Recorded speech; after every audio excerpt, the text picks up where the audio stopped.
life. Where did you learn to play like that? Why, the Bayou's the best jazz school in the world. All the greats play the riverboats. Oh, Louis, give anything to be up there jamming with the big boys. Why don't you? Oh, I tried once.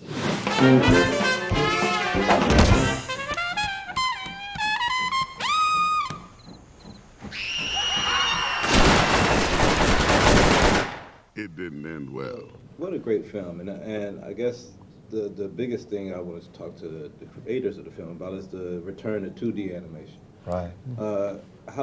I know this is like the original spirit of Walt Disney. Like, what was you guys' inspiration for doing all this? Certainly, we love 2D animation. I mean, that's our whole background with the Little Mermaid and Aladdin, and that's what inspired us to want to work at Disney when we were kids with Pinocchio and Sleeping Beauty. We saw it around the same time when we were kids, and we loved those movies. They seemed very real and very alive to us. Yeah. And we were really sorry to see it leave Disney. About 6 years ago, the studio kind of made the decision to kind of really just stop doing hand-drawn animation. And it was very sad for, I think, for the people who do those kinds of movies. It was, I think, a little sad for the audiences too, because it is a beautiful art form and it's so associated with Disney. And we didn't know if it would really ever come back, and it's really thanks to John Lasseter. The irony is all of his great success up to this point has been with digital films, with the Pixar films. But John loves hand-drawn animation. I went to school with John at Cal Arts, and we studied hand-drawn animation there side by side, and he loved that. Eventually got into computers, but he's never lost his love for hand-drawn animation. And when we came back to the studio, we pitched this idea to him as a hand-drawn movie, and he really embraced it. He said, I'd love to see this be a hand-drawn film. And really, we tried to exploit what hand-drawn does so well in terms of creating the atmosphere and characters that are very sort of squashy and stretchy and kind of cartoony and expressive. I think hand-drawn animation can do human characters in some ways easier than computer films can, where sometimes the difference between a real person and the computer version sometimes can look a little funny, whereas if you do a hand-drawn version of a person, you're more accepting of that kind of translation process, I think, yeah. I'm glad you said something about school, because I'm finding out that there's no true path for an animator. Yeah. You guys both been a great team together, but you went, like you said, went to Cal Arts. I went to Cal Arts. He did not. He came straight here out of high school, practically. Right. You was first rejected by Disney. I sent a portfolio to Disney, and they rejected me. They said, you don't draw well enough, don't ever show up at the door. And I was like, ba-ba-ba. And fortunately, I did some work at Cal Arts then, and I was thinking, gee, should I tell them that they had rejected me a few years ago? Let them find out later. But I still have my rejection letter from Disney. It's an important part of my wall, but yeah.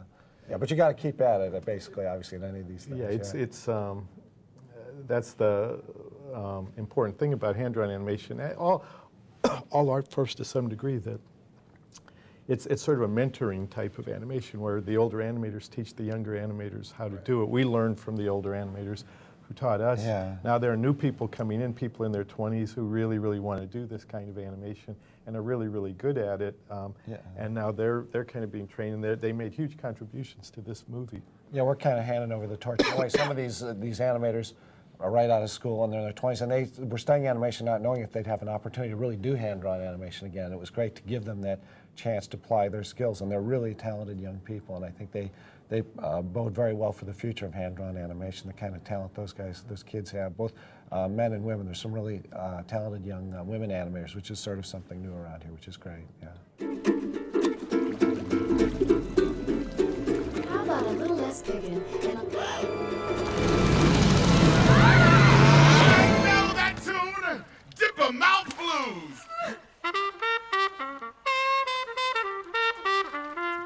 Play it, brother! Oh, yeah!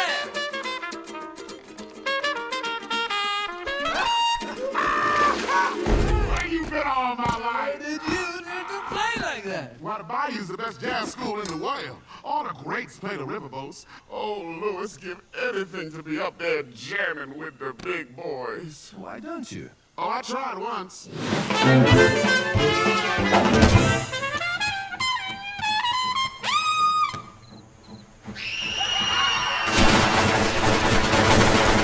It didn't end well.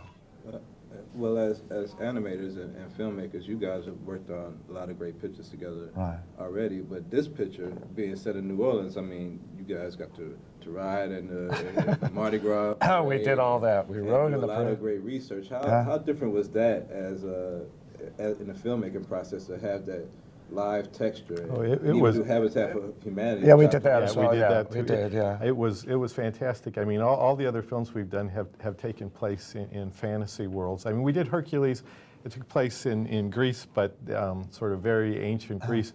New Orleans, we were able to really just do a lot of research, take a lot of pictures, do a lot of drawings, a lot of and eat some wonderful food, and hear some wonderful music.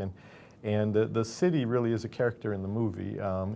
We really wanted to capture that feeling of the city, which is so unique and is very special. And certainly John Lasseter was insistent on that when we first pitched the idea. We actually hadn't been in New Orleans at that point. He said, before you write a word, you got to go there, and you've really got to soak it up. So we did that. Now we've done it several times. We brought our art directors and our heads of story and our editors and all the people that visualize the movie down there, the key people, to really soak it in as well. And I think we all came away with so much in terms of drawings and pictures and memories, and like you say, tactile things that the texture of the buildings, you know, in the quarter and the feel of the Spanish moss. We literally held it in our hands in the bayou, and that really made a difference, I think, in the film.